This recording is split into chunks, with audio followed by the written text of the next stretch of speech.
رمضان کے خصوصی افطار ٹرانسمیشن میں کے ویڈیو نیوز کے پلیٹ فارم سے برادران اسلام آپ کی میزبان رسیفی آپ کو خوش آمدید کہتی ہوں. اور جیسے کہ ہم 5ویں روزے کے افطار کی طرف بڑھ رہے ہیں, مہمانوں کا سلسلہ یہاں پہ, اور مفتی کرام اور علماء کرام ہمارے ساتھ موجود ہیں, ناطقہ بھی ہیں, اور ابھی مجھے جوائن کر رہے ہیں, شامل گفتگو کریں گے. علامہ محمد حسین مسعودی صاحب کو بھی وہ ہمیشہ کی طرح سال کی طرح ہم دیکھتے ہیں, مختلف پروگرامز میں بھی آپ دیکھ رہے ہوتے ہیں انہیں.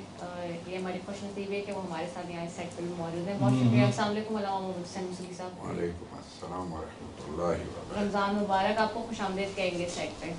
آپ سب کو رمضان کی مبارک ہو, اس کی خیر و برکات پاکستان کے لیے, سب کے لیے. چاہوں گی سب سے پہلے رمضان کے حوالے سے تھوڑا سا رمضان کے مبارک کا پہلا عشرہ, رحمت کا عشرہ, اس کے اوپر تھوڑی سی بات کر لی جائے. بسم اللہ الرحمن الرحیم وبہ نستعین وهو خیر ناصر و معین. الحمد للہ رب العالمین والصلاة والسلام علی رسولہ الکریم وعلیہ الطاہرین واصحابہ المطہرین. اما بعد, بسم اللہ الرحمن الرحیم. یا ایھا الذین آمنوا کتب علیکم الصیام کما کتب علی الذین من قبلکم لعلکم تتقون.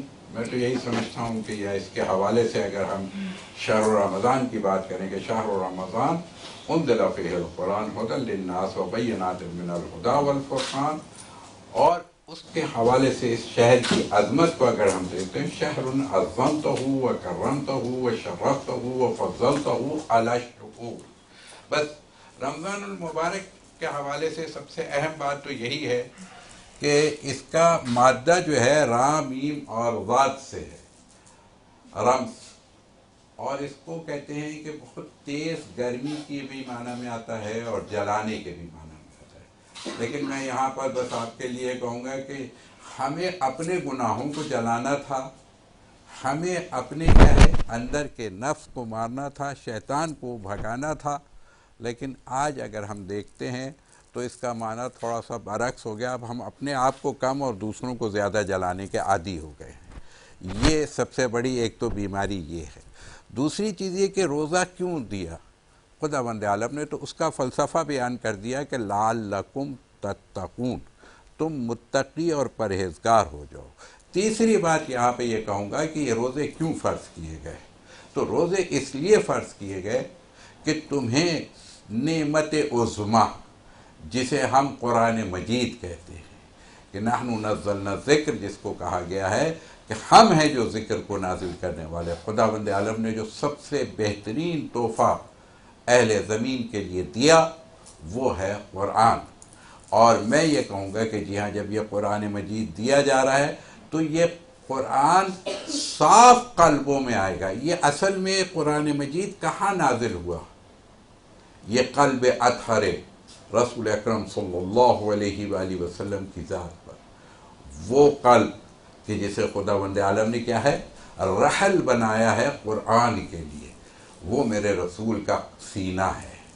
لہذا وہ کتنا پاک و پاکیزہ ہے کہ اور خود انبیاء دعا کرتے ہیں کہ رب اشرح لی صدری, تو کہ پروردگار ہمارے سینے کو کھول دے. اور میرا خدا اپنے رسول کے لیے کیا فرماتا ہے کہ ہم نے آپ کے سینے کو کشادہ کر دیا, ہم نے آپ کے سینے کو کھول دیا. یہ رسول کا سینہ میرے رب نے کھولا ہے, کسی اور نے نہیں کھولا. یہ عام طور پہ غلط فہمی ذہن میں آ جاتی ہے کہ شاید رسول کی قلب کی طہارت, یہ ایک مثال کے طور پہ کہہ دیا جاتا ہے کہ جی آب زمزم نے رسول کے قلب کو پاک کیا. آب زمزم رسول کے قلب کو نہیں پاک کر سکتا. اس کی وجہ یہ ہے کہ قلب اطہر یہ افضل ہے, اور وہ آب زمزم کا درجہ بہت نیچے ہے. آب زمزم تو ایک نبی کے جو معصوم بیٹے حضرت اسماعیل جن کو نبی ہونا ہے ان کی ایڑی کا تحفہ ہے. وہ ایڑی رگڑ دے تو زمزم ابل آتا ہے. تو جو سرکار انبیاء ہوں, جو سردار انبیاء اور اوصیاء اور اولیاء ہوں, تو ان کے سینے کی کشادگی یہ جبرائیل اور یہ کیا ہے آب زمزم نہیں پاک کر سکتا. یہ حبیب خدا ہے, یہ تو اول کائنات ہیں. یہاں تو نہ تو ملائکہ ہیں, نہ یہ زمین ہے, نہ آب زمزم ہے, نہ پانی ہے, نہ کچھ ہے. اول خلق اللہ نوری, خداوند عالم نے سب سے پہلے اگر کائنات میں کوئی شے خلق فرمائی تو میرے رسول کا نور مبارک تھا. تو وہ نور مبارک جو اتنا قریب ہے کہ جب جبریل اور کیا ہے تمام ملائکہ کی حدود رہ جاتی ہیں، انبیاء کوئی پہلے مرحلے میں، کوئی دوسرے آسمان پہ، کوئی تیسرے آسمان پر، میرا رسول سدرۃ المنتہا پر قاب قوسین او ادنا. قرآن لینے کے لیے اسے کسی اور کی ضرورت نہیں ہے. سب سے قریب ترین، اگر مجھ سے پوچھیں گے ذاتی طور پر کہ خدا بند عالم سے سب سے قریب کون سی شے ہے، تو اس کا نام رسول اکرم صلی اللہ علیہ وآلہ وسلم. تو جو سب سے قریب ہو اسے کسی وسیلے کی ضرورت نہیں ہوتی. لیکن نظام کائنات ہے، خدا بند عالم نے کچھ ذمہ داریاں دی ہیں. جبریل امین کی ذمہ داری ہے کہ کیا ہے قرآن مجید کو لا کر کے تحفہ دے. تو میرا رسول 40 دن تک وہ کہاں پر، وہ غار حرا میں، وہ کیا ہے اس پہاڑ پر جسے ہم جبل نور کے نام سے یاد کرتے ہیں، اس پہاڑ پر 40 دن تک روزے رکھ رہے ہیں. پھر کیا ہے قرآن کی پہلی آیت نازل ہو رہی ہے، الم نشرح لک صدرک. پھر کیا ہے وہ اس حوالے سے اگر ہم اقرأ باسم ربک الذی خلق کی آیت نازل ہوتی ہے کہ پہلی آیت مبارکہ، یعنی اب کہنا یہ چاہ رہا ہوں میں کہ اب ہمیں اور آپ کو اگر قرآن کا تحفہ رمضان میں کون سا سب سے بڑا تحفہ ہے، تو میں تو کہوں گا کہ 2 تحفے، ایک قرآن ناطق کا ہو یا قرآن صامت کا ہو. اپنی کچھ اگر چلتے پھرتے اگر آپ کو معاشرے میں قرآن کا کیا ہے عملی نمونہ دیکھنا ہو تو میرے رسول کو دیکھے، آل رسول کو دیکھے. اور اگر آپ کو کوئی کتابوں میں سب سے افضل کتاب اور کوئی لاء میں سب سے افضل لاء چاہیے ہو، سب سے بہتر دستور نظام زندگی چاہیے ہو، تو پھر قرآن مجید کی تلاوت کیجیے. تو بس میں تو کہوں گا یہ مہینہ آیا ہے انہی دونوں سے جوڑنے کے لیے کہ اپنے آپ کو وابستہ کیجیے کہ جو میرے رسول کی وصیت بھی تھی کہ وہ کیا ہے انی تارکن فیکم الثقلین کتاب اللہ و عترتی اہل بیتی، کہ ہم نے تمہارے درمیان، جب میرا رسول اس دنیا سے جا رہا ہے تو بار بار توجہ دلا رہا ہے کہ کس چیز سے وابستہ رہنا. میں تمہارے درمیان قرآن مجید کو دے کے جا رہا ہوں. اور قرآن مجید کا تحفہ پھر میں کہوں گا یہ رمضان المبارک سے ہے.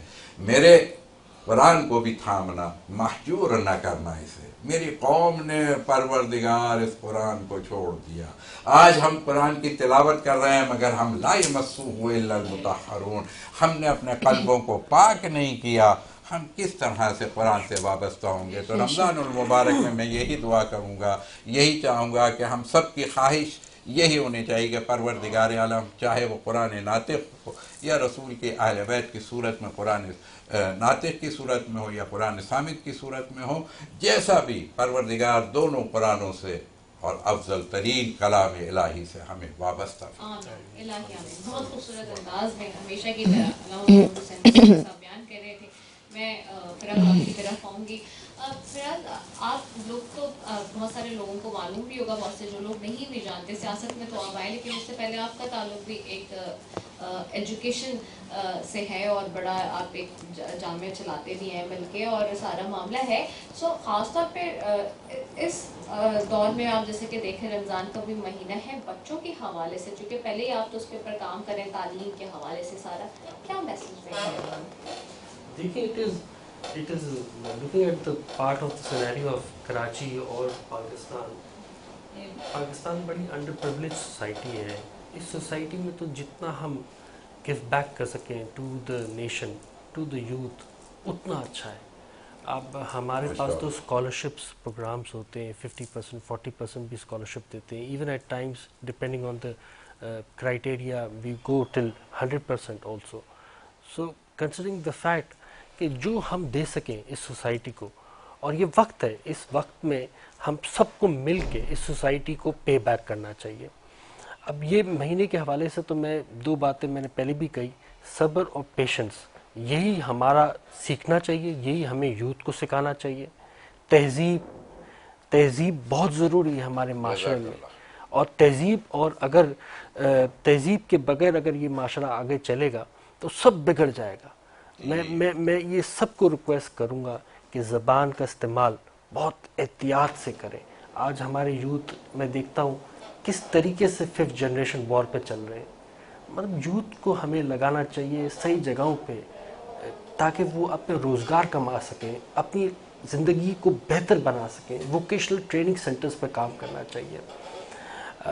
میں تو ہمارے ایجوکیشن سسٹم کے حوالے سے بھی کہنا یہ چاہوں گا کہ جتنے مواقع ہم دے سکیں اس یوتھ کو، لوگوں کو اپنی زندگیاں بہتر کرنے کے لیے، وہ ہمیں ہم سب کو دینی چاہیے، چاہے ہمارے ادارے پہ ہو یا کوئی اور ادارے ہو، سب کو برابری کی جگہ ملنی چاہیے. کیونکہ میں دیکھتا ہوں اچھے اچھے اداروں کے نام آپ لے لیں، میں نام نہیں لینا چاہوں گا، لیکن وہ کیا دکھ رہے ہیں؟ Best of the best cream اٹھا لیتے ہیں سوسائٹی میں سے، and that cream gets the opportunity to lead to get the best jobs. کیا یہی موونگ فارورڈ یہی طریقہ ہے؟ میرا نہیں خیال. میرا خیال ہے سب کو مواقع ملنے چاہیے ہماری سوسائٹی میں. ہماری سوسائٹی میں مڈل کلاس اور لوور مڈل کلاس کو زیادہ مواقع ملنے چاہیے تاکہ وہ اپنی زندگیوں کو بہتر کر سکیں. کیونکہ بہت سے لوگوں کے پاس نہیں ہے پیمنٹس، وہ پیمنٹ نہیں کر سکتے، وہ نہیں ان اداروں کے مہنگے کالجز اور یونیورسٹیز کو افورڈ نہیں کر سکتے. بہت خوبصورت بات کی فیاض رکھانی صاحب نے بھی. میں چاہوں گی مسعودی صاحب آپ سے کہ دعا کروا دیجیے.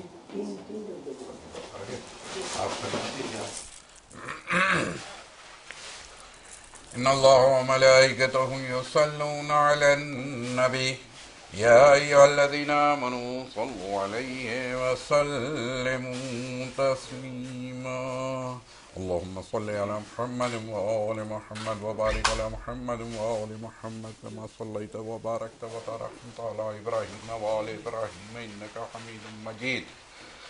باسمك العظيم العظم جل الأكرم يا الله يا الله يا الله يا الله بحق محمد وأنت المحمود، بحق علي وأنت الأعلى، بحق فاطمة وأنت فاطر السماوات والأرض، بحق الحسن وأنت المحسن، بحق الحسين وأنت قديم الإحسان. اللهم إني نسألك في دولة كريمة تعز بها الإسلام وأحله وتذل بها النفاق وأحله وتجعلنا فيها من الدعاة إلى طاعتك وقادة إلى سبيلك وترزقنا بها کرامت الدنیا والآخرہ. پروردگار عالم، یہ ماہ رمضان المبارک ہے، بار الہا یہ روزے دار ہے، یہ افطار کی گھڑیاں ہیں، بار الہا دن بھر یہ پاکستانیوں نے، یہ مسلمانوں نے، بار الہا یہ تیرے بندوں نے، یہ تیرے رسول کے چاہنے والوں نے بار الہا روزہ رکھا ہے. پروردگار عالم ان کے روزے کو قبول فرما. بار الہا ہمارے روزوں میں اخلاص اور بار الہا وہ تقوی، وہ پرہیزگاری جو تو چاہتا ہے پروردگار عالم وہ عنایت فرما. بار الہا ہمیں دین اسلام کو اور زیادہ سمجھنے کی سعادت نصیب فرما. بار الہا ہمارے قلوب میں اور زیادہ محبت قرآن اور محبت آل رسول عنایت فرما. بار الہا کردار آل رسول اپنانے کا شوق، جذبہ، حوصلہ عنایت فرما.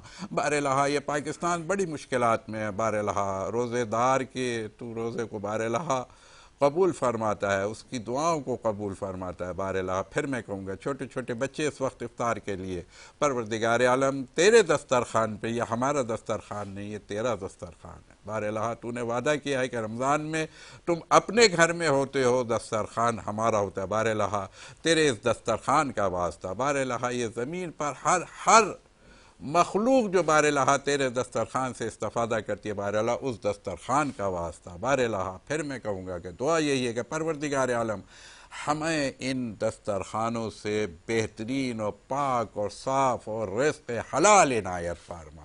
بار الہا پاکستانیوں کو رزق حلال کھانے کی سعادت نصیب فرما. تاجروں کو بار الہا جائز منافع کمانے کی سعادت نصیب فرما. بار الہا یہ رزق حلال سے ہم سب کو محفوظ فرما. پاکستان کو استحکام عنایت فرما. بار الہا پاکستان کو ہر قسم کی آفات سماوی عرضی سے محفوظ فرما. پاکستان کو دنیا میں بھی اور آخرت میں بھی آباد اور شاد فرما. ربنا آتنا فی الدنیا حسنۃ وفی الآخرۃ حسنۃ وقنا قبول فرمائے. ہبا محمود کی طرف جاؤں گی، جو ٹرانسلیشن کے اختتام ہے انہی کے کلام سے. شکرا للہ. معذرت، کیسی طبیعت ہے؟ ٹھیک ہے.